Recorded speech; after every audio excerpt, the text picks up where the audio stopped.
Okay, now we're going to roll up our sleeves and get to work on two things.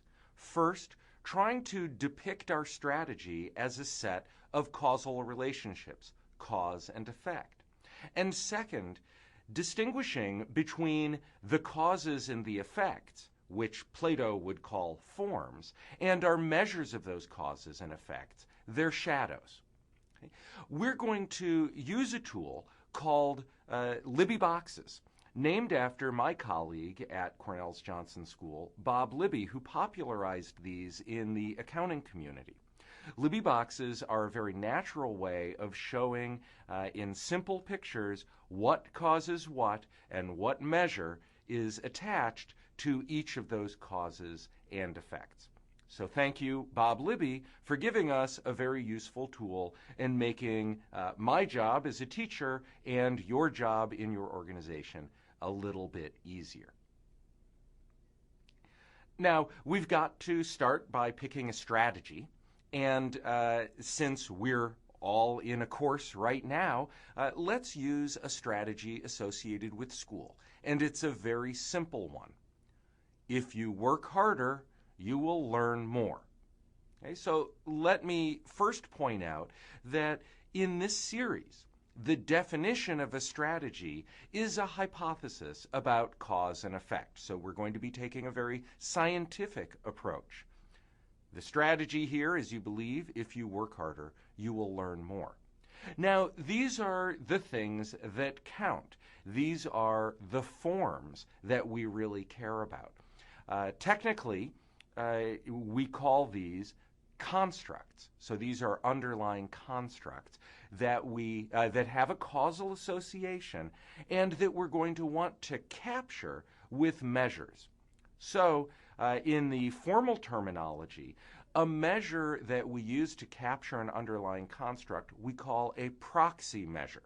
So proxy is a big term. If you're not a lawyer, it may not be that familiar to you, but perhaps you've signed a healthcare proxy, which is a form that gives someone else the right to make healthcare decisions on your behalf.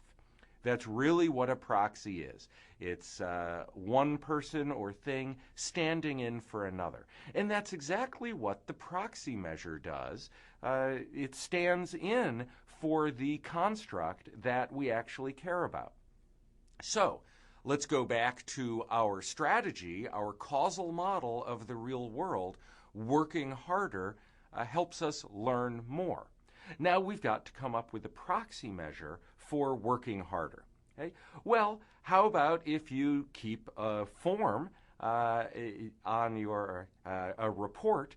Every time you sit down and study, you write down the time you started, and you write down the time you ended, and at the end of every week, you can add up the minutes that you studied. That sum, minutes studied, is actually our proxy measure for how hard you worked. Okay? How about learning more? Well, you all know school is filled with proxy measures for how much you learned, and the one that everyone thinks of first is grades. So, you work harder, you'll learn more. You're going to capture working harder by how much time you spent studying, and you'll capture how much you've learned by the grades that you get. Okay? Now, there are a few points that I want to make here that explain why it's useful to have this diagram. Okay? The first point that I want to make is that the shadow is not the form. The proxy measure just stands in for what we actually care about, the underlying construct or the form. So, if you spend more time studying, are you really working harder? Well, you know, you can read a passage very carefully, underlining every word and thinking about it, or you can drift off and not even realize that you've turned 2 pages and don't remember anything that you've read. Okay? So time studying is really a poor measure of how hard we're working to learn. So in the context of Libby boxes, or its more formal name, the Predictive Validity Framework, we refer to that gap between the construct and the measure as measurement error. And later on in this course, we'll talk in much more detail about the different forms of measurement error. Right now, you just need to understand that it's there, and there tends to be a lot of it. The second point that I want to make is that when we talk about causal associations, when we talk about cause and effect, we're only talking about the constructs. Okay? Working harder makes you learn more, but writing down a bigger number in your log of how much time you've spent studying will not get you higher grades. There is no causal effect between the number that you write in your study log and the grade that you get. Okay? There's only a statistical association between those. On average, the bigger numbers you write in your study log will be associated with higher grades on your transcript, but it's not a causal effect. Now, we're not quite done with the Libby boxes because there's one thing that we've left out. Okay? That's the set of what are called omitted variables, which are exactly the things that we leave out of our model. There are a lot of things that can cause high grades other than studying harder.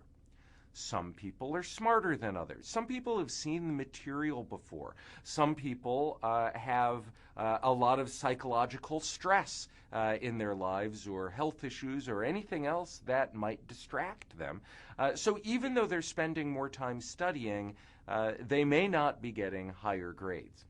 These are all variables that probably have causal effects on our grades, but that we're not including in our model. Okay? So we have our causes, we have our effects, we have our measures of our causes and our measures of our effects, and then we have a list of all of the other things we're leaving out of our model. Okay? Now, leaving things out of your model is a good thing in most cases, because if you think of studying for school like managing an organization, you really want everyone in that organization to focus on working harder in order to learn more.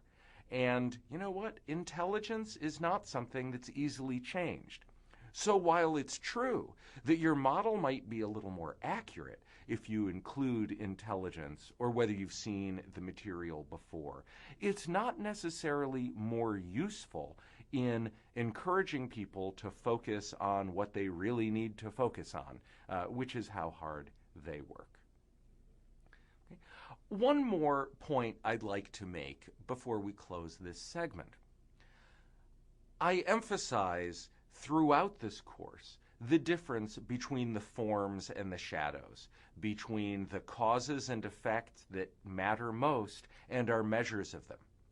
But every once in a while, the shadow really is the form. Okay? A couple examples. Let's start with sports. How many points you score is a measure of how good you are as an athlete in that sport.